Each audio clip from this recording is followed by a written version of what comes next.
When we parted ways in the last video, I'd just finished the upper radiator support and mounting up the intercooler. At the end of that video, I mentioned that whilst the radiator itself fit nearly all of my packaging requirements for this swap, a glaring problem was the unfortunate positioning of the inlet and outlet pipes. They were in completely opposite positions to where I needed them. Luckily, I know someone who can TIG weld aluminium, so I'm removing the radiator to have the pipes relocated.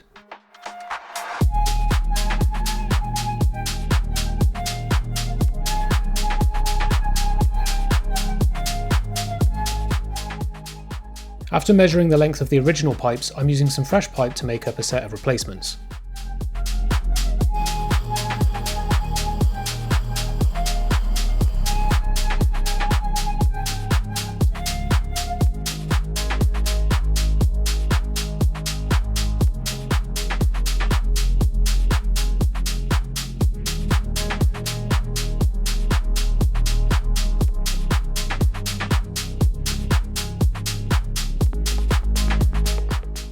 The pipes were oversized just in case, but now the radiator can be protected with some cardboard and dropped off.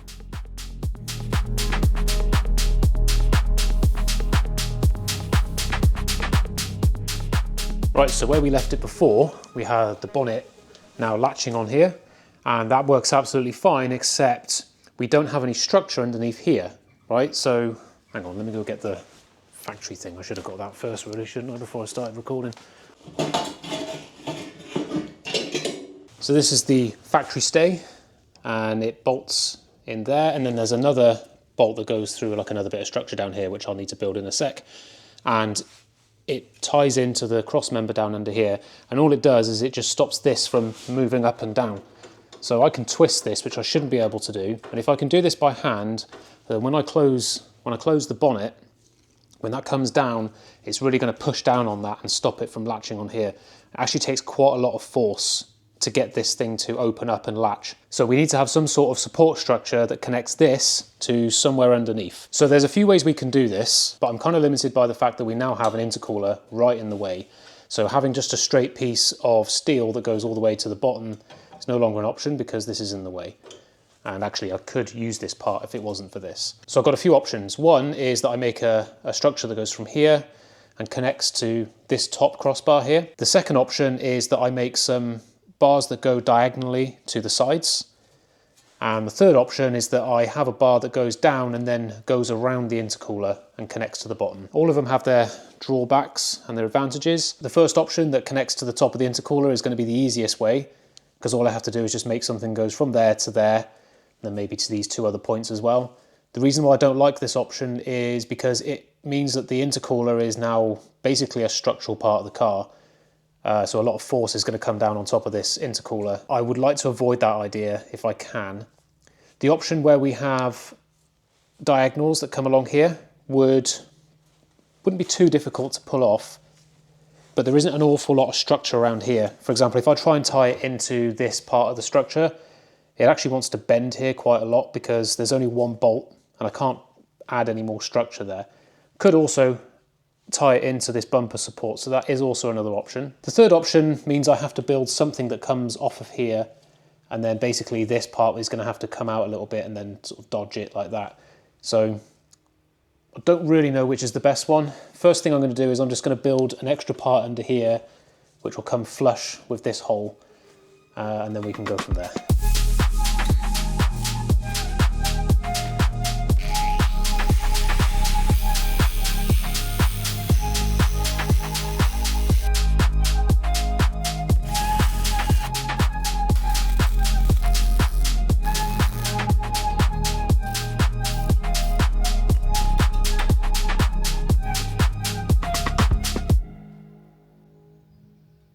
We'll take a break from the core support for a few minutes to talk about these, a set of Corbeau Club Sport seats.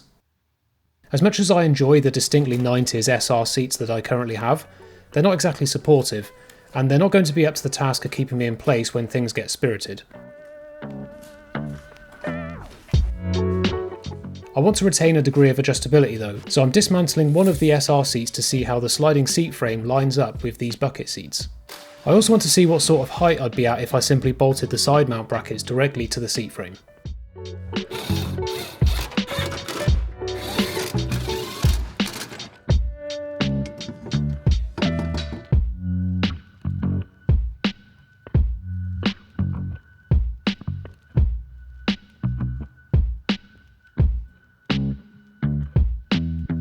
So I've got one of the seats here propped up on a box just so we can get a good look at the underside of it. So these seats use like standard aftermarket side mounts. You've got a bolt on either side, and then you just have like basically it's a right angle bracket, and then you have a bunch of holes here so that you can fit a variety of applications. The problem with the Micra, and I think a lot of OEM cars, is that they don't just have 4 holes in the floor that you can bolt to. As you can see, you've got a mount that points sideways. You've got one mount that actually points into the floor, and then you've got 2 mounts, one there and one there, that are almost vertical as well. So none of these are flat. So bolting this directly to the floor just isn't going to happen. We have to somehow get this to fit onto there. Well, the factory rail does have mounting points. This is where the original seat cushion would mount to. In an ideal world, what we'd be able to do is take this entire assembly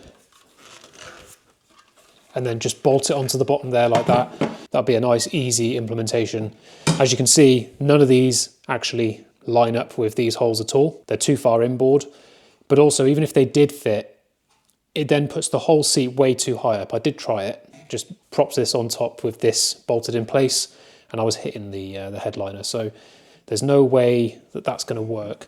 So the way that people normally address this sort of thing when they try to fit these sorts of seats to factory rails, they'll either cut this down, which then makes this a lot shorter, and then they will weld on some extra like outriggers, which will then bolt onto these, or they cut these sections off.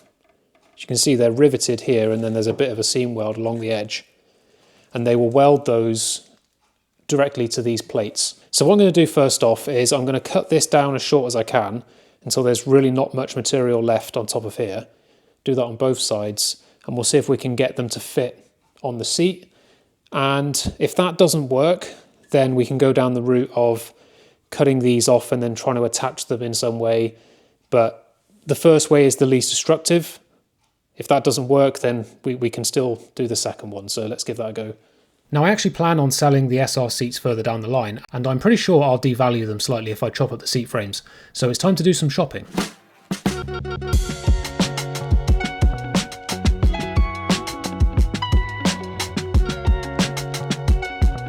I'm back at my local breakers, where apparently someone has dumped off their entire collection of old and interesting cars, including this thing.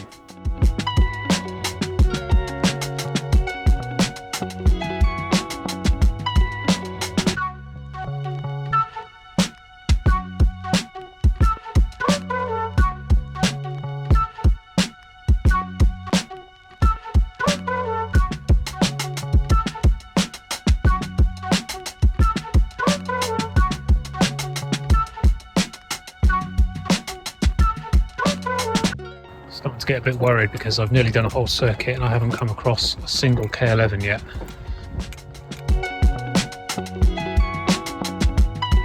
But my luck was about to change, because as I was checking out what was left of this late 80s Jaguar XJ, I hit the jackpot.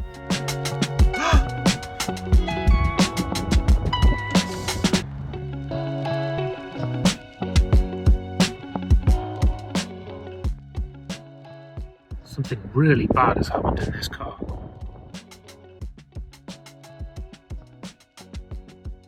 Oh, it was on fire.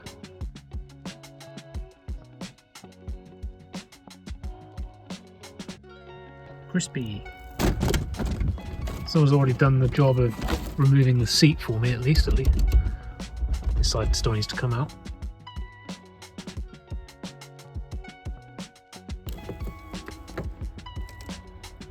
What happened here? Oh, I know what happened. It was being welded, cut the sills out, and I'm going to weld a new sill in, and then a spark got into the car and then caused a fire. Well, there's a lesson to be learned there. And inside the car, I came across this MOT slip. Editor me, make sure that you blur out the contact number in there. So this just looks like a work form to do the work Offside rear suspension, component mounting in prescribed area, excessively corroded. Control arm mount, outer sill. Yeah, so that's what they were fixing. Can't see which workshop it was though. Probably for the best. Anyway, sacrificial seat frames obtained, it's back to the workshop where we find out if the fate of that poor lady's car was bitter foreshadowing.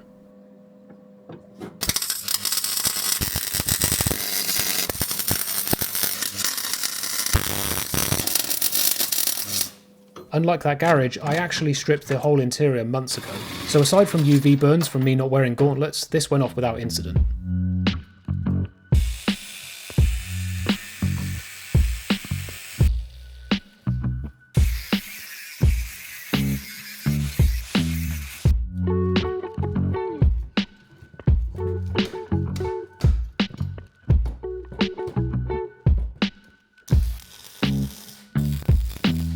Right, so we've got that cut down. As you can see, we've cut a sizable amount of material off the top here. If you're wondering what this rusty angle steel is for, when I remove the top half, I also remove these horizontal supports. So I weld these in first just to keep everything nice and square. So I'm going to incorporate the mounting for the seat into the cross beams, and then these will just be cut off and they will have served their purpose. I've got a cardboard cutout. Dude, you're getting a Dell. Of the bottom of the seat. We have every single hole or slot, so basically all I need to do is make something that will allow me to attach the bottom of the seat to the bottom of here. And I've got some 30mm box section, so I think what I'm going to do is I'm going to have something that goes across there. I'm going to have to notch it out so that it can sit nicely in there, and then inside of here there'll be holes that we can bolt through into the bottom of the seat, and there'll be one at the front and one at the back like this. Need to make sure that when I make these, they don't hit the rails in any way. 400mm exactly, and I only have 600mm of this box section. So I'll do one of these now as a proof of concept, and then I'm going to have to order some more of this stuff.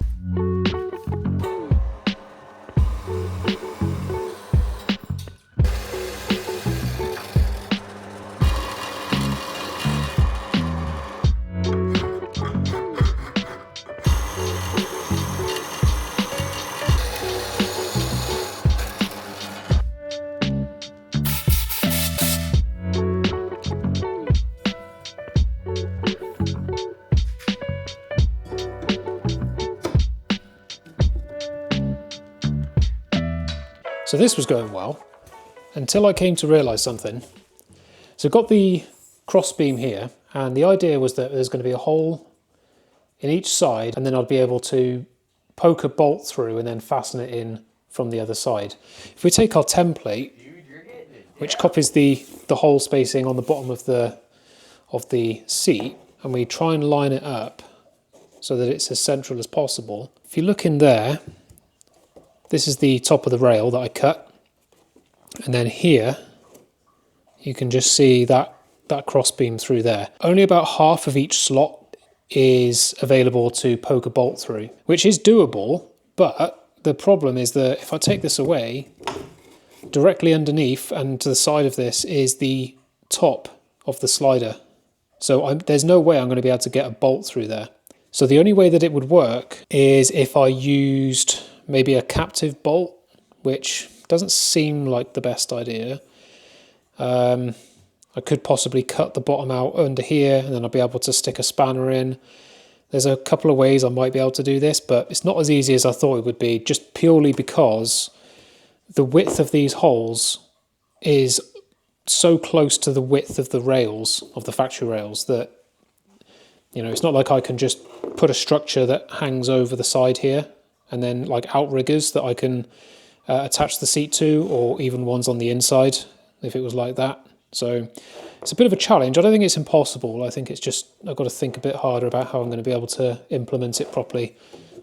But this is ready to weld in, and it will tie everything back together quite nicely. I can get rid of this piece of rust.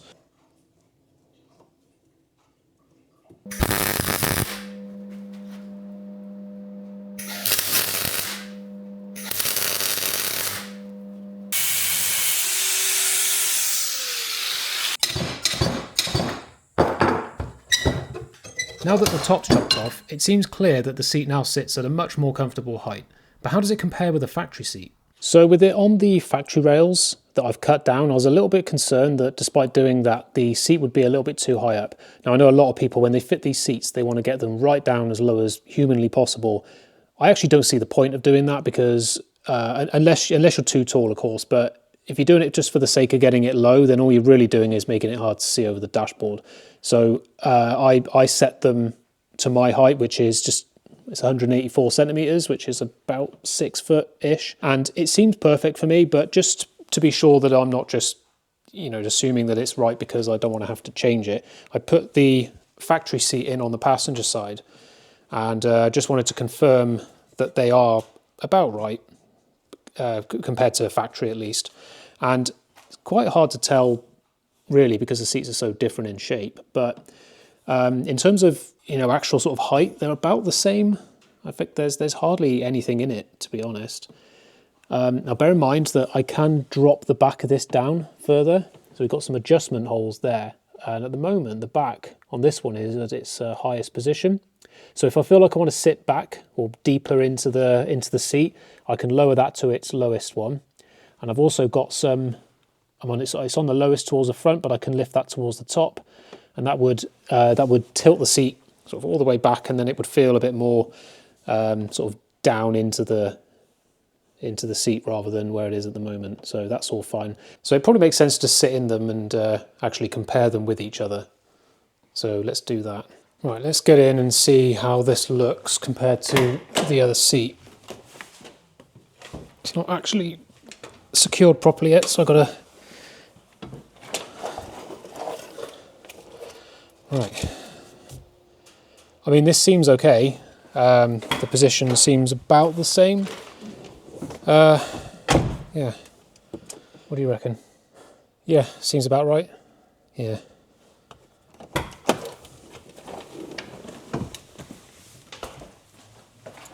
That played out gag past us means it's time to finish the frames and get the seats test fitted.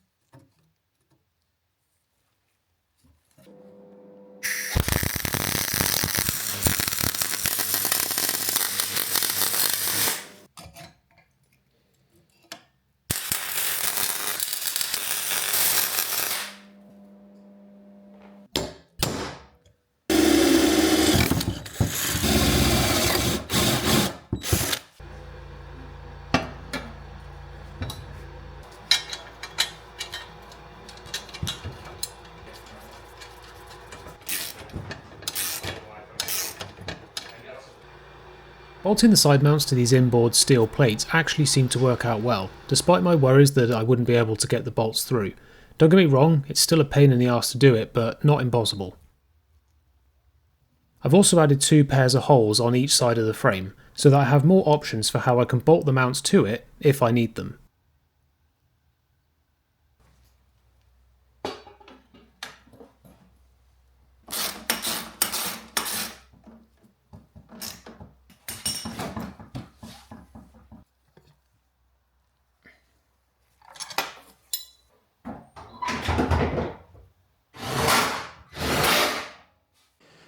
Right, so the seats are now in,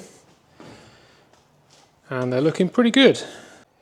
I do actually plan on running harnesses as part of the upgrade phase of this whole project, but that's going to come with a roll cage, which is also part of the upgrades. One thing I've noticed is that I can no longer get to the fuel door or boot release. I have to... There we go. Now, I'm sure some people might already be noticing that the driver's side seat, that's that one over there, is a little bit wonky compared to the passenger seat. The passenger seat is perfectly straight. I've got the lights off just so that you can see through the windscreen, otherwise you can see the reflection of the light. But this one is leaning slightly towards the centre of the car. I'm not entirely sure if that's my mounting bracket or whether that's just the way the seat's made. So at some point I'm going to swap that seat over with that seat and see if the problem follows to the other side. If it does, then there's an issue with the seat somehow, but it's bolted in properly, so I'm not really sure what's going on there. It might seem strange to some that I'm spending time and money on upgraded seats for a car that isn't even running yet. Normally I'd agree, but when a set like this come up for sale at the price that they were, I'd be silly to pass it up when a seat upgrade was always part of the plan anyway. When I register and MOT the car, the original seats will be fitted because they work with the existing seat belts. In the meantime, these will go into storage to keep them safe, but at least I know they work. Now, back to the core support. Okay, so the part I need to make next is a replacement for this bit. This structure ties in the bonnet latch with the very bottom of the radiator core support and adds a bunch of much needed structure so that when I close the bonnet it doesn't try to push everything down and I don't have to support it with my hand like I've been having to up until now. So this one is just made out of cardboard just to prove that it works as a concept. I for one do not believe that cardboard bonnet stays are the future, so I'm going to be making mine out of steel. But first we need to address the fact that at the moment there's nothing for this to attach to at the bottom. Now, because I'm not particularly happy with the way that I designed these bottom mounts for the intercooler, it was just a bit of a last minute thing just to get the thing mounted. What I'm going to do is pull all that off, come up with a new design that's probably a little bit easier to make and a bit better, and I'll incorporate a pickup point for this to attach to.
You'll see here that I haven't provisioned mounting holes for the lower bosses yet.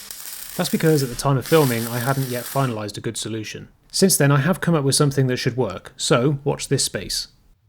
In the meantime, this plinth at least performs the basic task of providing a place for my bonnet stay to bolt to.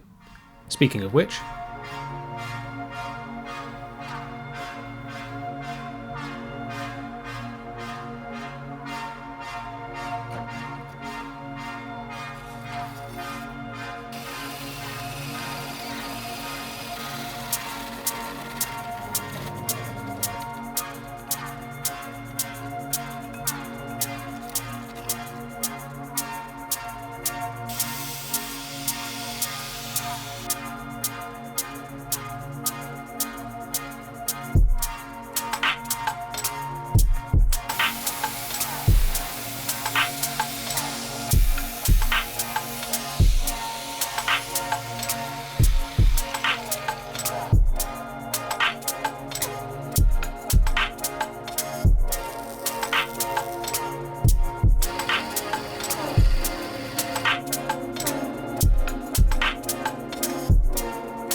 I think it's safe to say at this point that there is a whole lot more to an engine conversion than you might expect, especially when the engine comes from a completely different manufacturer.